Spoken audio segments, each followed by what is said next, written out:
지난주에 저는 성령께서 기뻐하시는 마음 7가지를 말씀을 주셨는데 어떤 말씀이셨죠? 첫 번째, 좋은 마음. 두 번째는요, 간절한 마음. 세 번째는요, 우는 마음. 맞나? 네 번째는 깨끗한 마음. 다섯 번째는요, 열린 마음으로 그게 구하는 마음. 여섯 번째는요,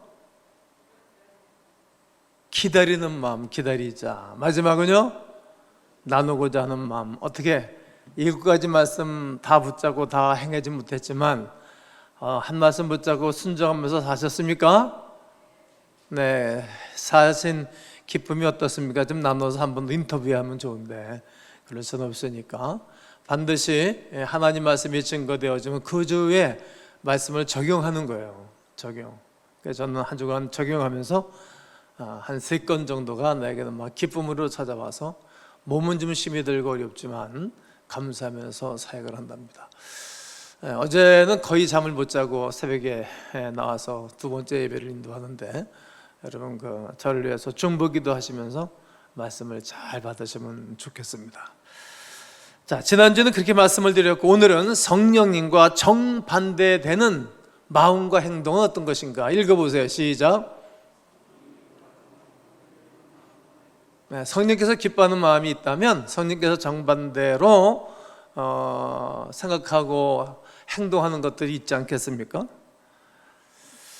성령님의 속성이 굉장히 많이 있습니다. 성령님의 속성이 많이 있는데 그 중에 하나는 신성과 인격을 가진 하나님이세요. 신성의 인격. 인격은 침해를 받잖아요. 상대가 나에게 잘해주면 기뻐지고 상대가 나에게 상처를 주면 힘들어 하잖아요. 이처럼 성령님은 이제 상처도 받으시고 기쁨도 있고 그런 인격이 있다는 것이죠. 인격적이신 분이십니다. 본문에 이런 말씀이 있지 않습니까? 하나님의 성령을 뭐하지 말아라? 근심하게 하지 말아라. 하나님의 성령을 근심하게 하지 말아라. 그 안에서 너희가 구원의 날까지 인치심, 사인했던 도장을 꽉 찢듯이 인치심을 받았지 않느냐. 이 말씀은 참으로 의미심장합니다. 성경에는 하나님을 근심하게 하지 말라, 예수님을 근심하게 하지 말라 이런 말씀들이 없어요. 하나님 근심하게 하면 안 돼, 예수님 근심하게 하지 마라 그런 말씀이 없어요. 근데 어디만 본문에 성령님을 근심하지 말라 이렇게 말하고 있다는 말입니다. 왜 그렇습니까? 성령님은 하나님이나 예수님과 다르게 심오한 감정의 영향을 받는다는 거예요. 심오한 감정의 영향을 받습니다. 마가복음 3장 29절에 누구든지 성령을 모독하는 자는 영원히 뭘 받지 못한다? 사하심을 받지 못한다. 영원히 죄가 된다는 거예요. 성령님을 모독하는 자는 죄사함 받지 못한다 이런 말씀을 하십니다. 왜 예수님께서는 나를 해방하는 자, 예수 당신이 나를 해방하는 자는 영원히 상을 받지 못한다 이런 말씀 하신만 하잖아요. 그런데 성령님은 사하심을 받지 못한다.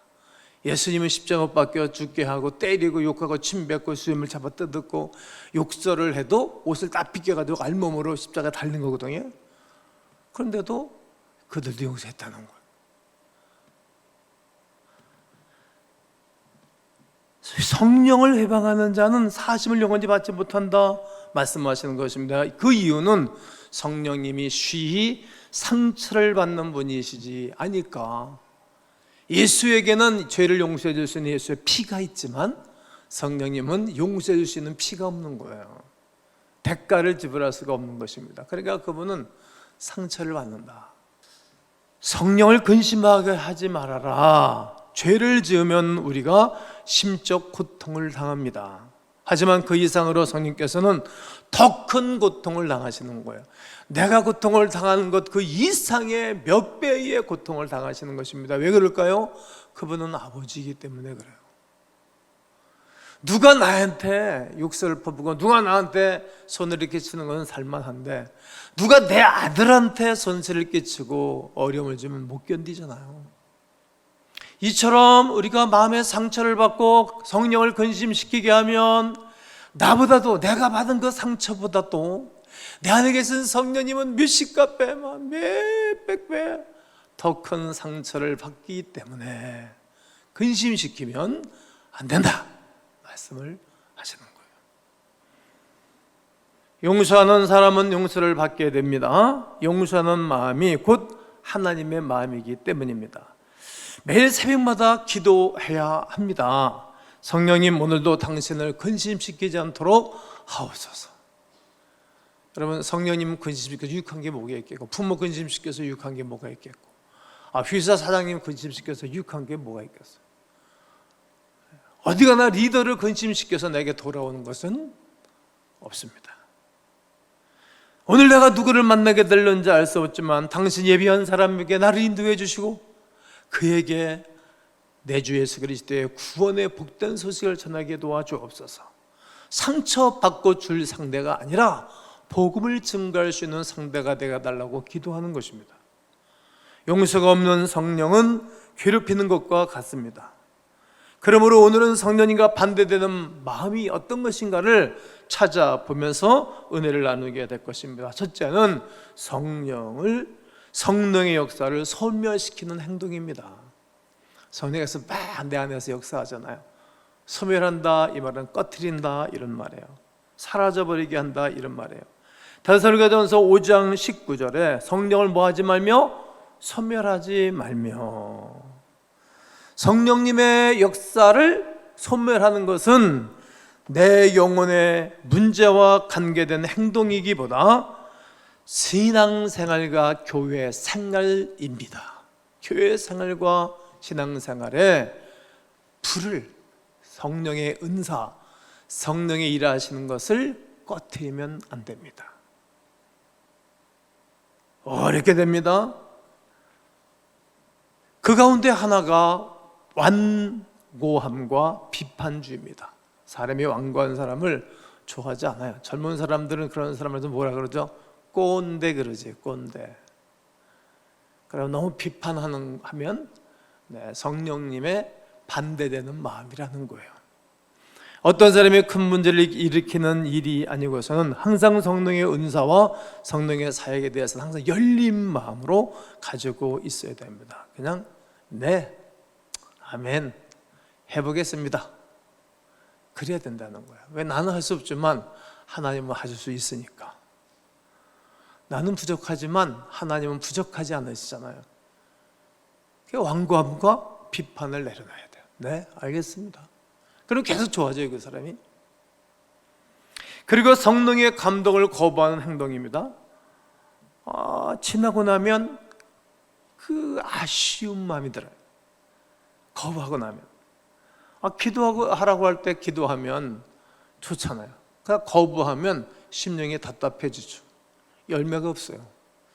기도를 하다가 기도를 하시면 열매가 사라져요. 긴가민가 나도 희미해지는 거예요. 기도는 마치 하늘나라에 보화를 쌓아놓는 것과도 같아요.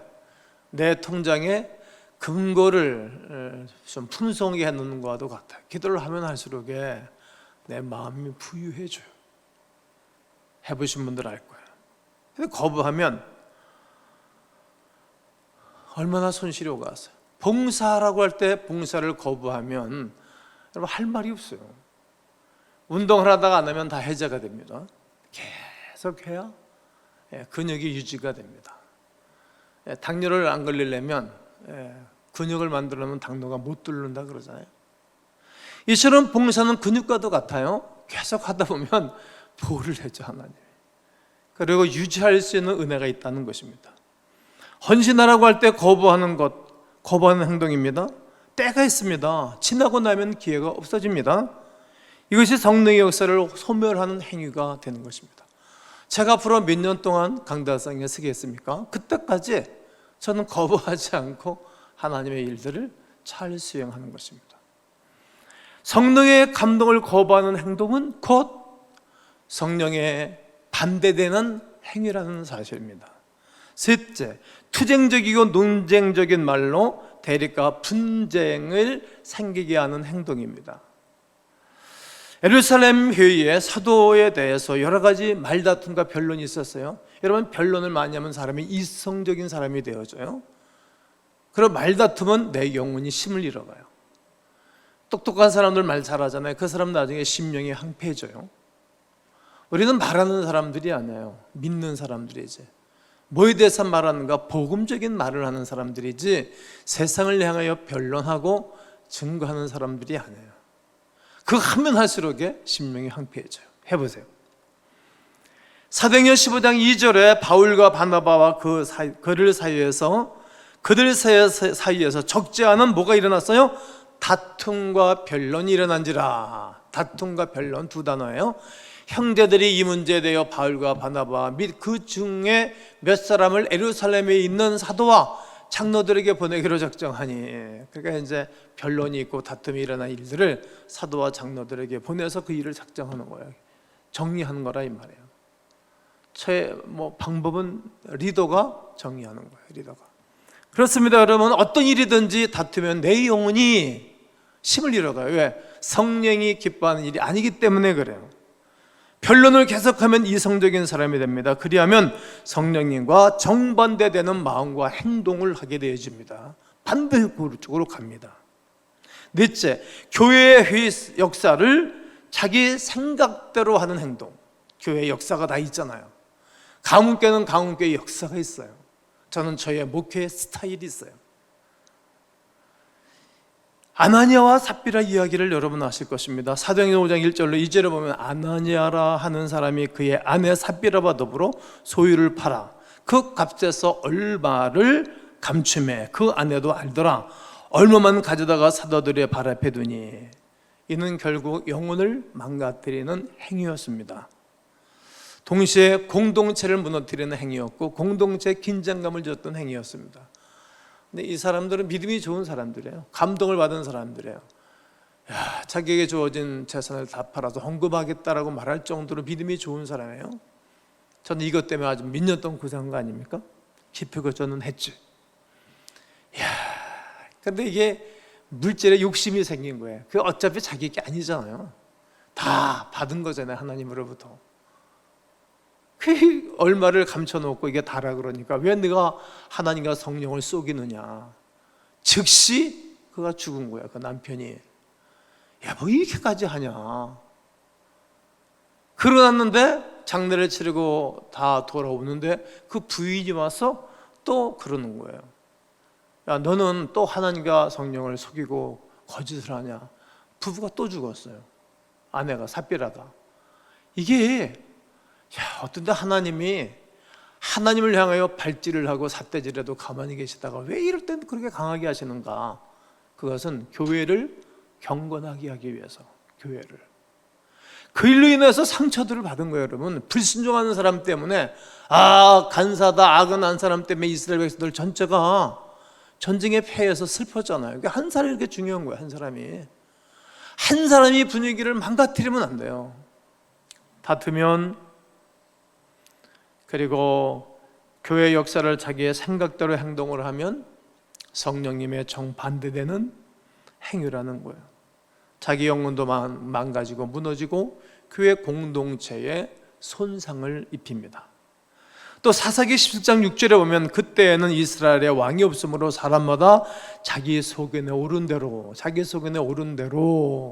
행한 거예요. 또 21장 25절에도 여러분들이 한번 읽으세요. 시작. 그때 이스라엘에 왕이 없으므로 사람이 자기의 소견에 옳은 대로 행하였더라. 자기 소견에 옳은 대로 행동하고 말하는 거예요. 하나님의 뜻과 말씀대로 사시기를 주의 이름으로 권면합니다. 편향된 생각으로 행동하는 것입니다. 사도 바울은 휴심하기 전 어떤 사람이었죠? 기독교인들을 박해하는 사람이었어요. 예수 믿는 사람 옥에 가두고 때리고 악에 받쳐가지고 일을 해서 어떻게 이렇게 사람 죽이는 일을 열심히 할까? 저는 성경에서 인생을 배우면서 사람을 좋게 하고 세상을 좋게 하는 일에 열심으로 살아야 되는 거예요. 어떻게 사람을 죽이는 일에 열심히 합니까? 어떻게 공동체를 망가뜨리는 일에 힘을 낼 수 있겠어요? 그러라고 우리에게 힘을 준 게 아니에요. 그러라고 우리에게 직분을 준 것도 아니고, 그러라고 우리에게 권력을 준 것도 아니고, 그렇게 하라 해서 하라고 우리에게 학식과 재정을 준 것이 아니에요. 근데 이 사람에게는 주어진 권위가 얼마나 컸어요. 실력자지, 모든 거 다 갖췄지, 집안 배경도 좋아요. 그거 가지고 모르니까, 무지하니까 하나님의 백성들을 죽이는 일을 했어요. 편향주의, 나하고 안 맞으면 적폐라고 하는 것 아주 잘못된 것입니다. 교회에서도 나하고 안 맞는다고 잘못됐다 그러면 안 되는 거예요. 다 다른 거예요. 두 번째, 성령을 근심하게 하는 행동이라는 거예요. 성령이 금신한다는 표현에 성령님의 성품이 잘 드러나 있어요. 성령님은 자녀의 잘못된 행동에 분노하기보다는 근심하는 거예요. 어떤 행동이 성령을 근심하게 하는, 크고 고통하게 하는 것입니까? 하나님과 성령의 역사를 의심하는 행동이에요. 하나님을 의심하면 그분은 고통스러워하세요. 야고보서 1장 6절을 다 함께 읽겠습니다. 시작. 오직 믿음으로 구하고 조금도 의심하지 말라. 의심하는 자는 마치 바람에 밀려 유동하는 바닷물길 같으니. 하나님이 과연 어디 계실까? 하나님이 과연 나의 하나님일까? 도와주실 수 있을까? 나의 기도를 도와줄 수 있으실까? 성령께서 일을 도와줄 수 있으실까? 성령께서 일을 할 수 있을까? 이거 의심하는 거예요. 못 믿는 거예요. 의심하는 행동은 성령님의 반대되는 행동이라는 것입니다. 그리고 두려워하는 행동입니다. 성도가 두려워하는 것은 곧 성령을 약하게 보기 때문에 그런 거예요. 그 성령님은 능력이 없다 생각하면 우리가 두려워하는 거예요. 그렇게 그분을 대하면 성령께서 얼마나 상처를 받으시겠어요. 여러분, 목사를 신뢰하고 목사를 믿고 목사의 능력을 인정하면 내가 힘이 생기는 거예요. 근데 무시를 하고 패딩을 치고 그러면 하기도 싫은 거예요. 무시하는 행위는 아무런 것을 얻을 수가 없다는 거죠. 다윗은 그 어린 나이에 왕이 돼서 여호와 나의 목자신에게 부족함이 없으리로다. 그러나 두렵지가 않은 거예요. 어린 나이에 다 나라 사람들이 고개 숙이고 눈 감고 어려운 일에 다 눈 감고 있을 때 내가 한번 해보겠습니다 하고 탁 나서잖아요. 두렵지 않은 거예요. 여러분, 성령의 놀라운 능력을 믿는 사람은 두렵지 않습니다. 두려워할 이유도 없습니다. 그리고 포기하고 무력의 시간을 보내는 행동이 성령님의 정반대되는 행동이요 마음입니다. 여러분, 포기할 수 없어요. 여러분, 자녀를 포기하지 아니하듯이 나의 미래와 장래도 기도 제목도 포기할 수 없는 것입니다. 그리고 무력의 시간을 보낼 수 없어요. 자녀들이 자포자기하는 것을 바라보면 부모의 마음이 얼마나 아픕니까? 불순종과 고집 부리는 행동, 출애굽한 이스라엘 백성들은 늘 불순종으로 고집을 피우는 거예요. 늘 그래봤어요. 불순종하면 영원히 죽습니다. 이 땅에 십자가에 달리신 예수 안 보고 살아가는 사람들이 얼마나 많습니까? 나는 그들 보면 마음이 아픈 것입니다. 하나님이 아닌 세상적 쾌락과 육체적 쾌락에 빠짐으로 성령을 근심시키게 할 수 없습니다. 그리고 쓴뿌리를 가지고 살아가는 것입니다. 히브리서 12장 15절로 16절에 보면 너희는 하나님의 은혜에 이르지 못하는 자가 있는가 없도록 해봐라. 쓴뿌리가 나서 괴롭게 하여 많은 사람이 이로 말미암아 더럽게 되지 않게 하려 한다. 그리고 음행하는 자와 혹 한 그릇 음식을 위하여 장제의 명분을 받는 에서와 같이 망면된 자가 없도록 해라. 마지막 성령을 거스르는 행동입니다. 사도행전 7장 51절에 목이 곧고 마음과 귀에 할례를 받지 못한 사람들아, 귀를 어떻게 할래? 안 들을 건 안 들어야 되는 거, 막아야 되는 거예요. 그리고 이들은 항상 성령을 거스르는 거예요. 항상 끊임없이 영원히 변함이 이런 뜻이에요. 성령에 대항하여 하나님의 뜻을 저버린 유대인들은 변함없이 완악한 행동을 했던 것입니다. 그래서 그들이 고생하는 거예요. 지금도 그 사람들은 고생하는 것 아닙니까? 스데반 집사가 설교를 했습니다. 복음을 거부하는 유대인들에 대해서 설교를 한 것입니다. 이사야서 63장 10절로 11절에 보면 그들이 반역하여 주의 성령을 근심하게 하셨으므로, 반역하면 성령을 근심하는 거예요. 그래야 그들이 대적이 돼서 친히 그들을 치었다. 그러니까 하나님이 막아주지 않으니까 원수가 와서 치는 거예요. 여러분, 대한민국이 잘 되려면 하나님을 의지하셔야 합니다.